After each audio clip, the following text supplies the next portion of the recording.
Hey everybody, welcome back to my channel. So all my social medias are linked below. Don't forget to like, comment and subscribe to my channel and let me know what you think.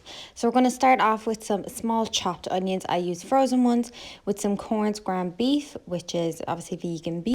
And then I use some garlic infused olive oil, which is nice because I don't like my garlic to be too thick. Then I add in some basil and I just shake it, gulp it in. I use some paprika as well. And don't be light-handed, just really throw in all the spices you have. I like to add paprika to add that extra bit of kick for my bolognese. And then I use some parsley. And again, don't be light-handed, throw it all in. I also had the spaghetti cooking at the same time, just in some hot water. Then I added some salt and pepper in.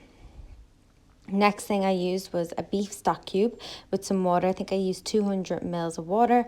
Added in my chopped tomatoes to let them infuse together and blend in together.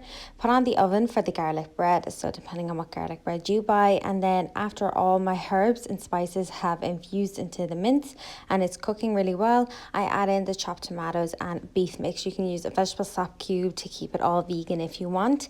I just use beef because I have a few left and trying to use them up. So I add most of that mixture in. And then with the rest of the mixture, I actually mushed it down with a potato musher so that I could add it into the spaghetti just to give it an extra bit of flavor.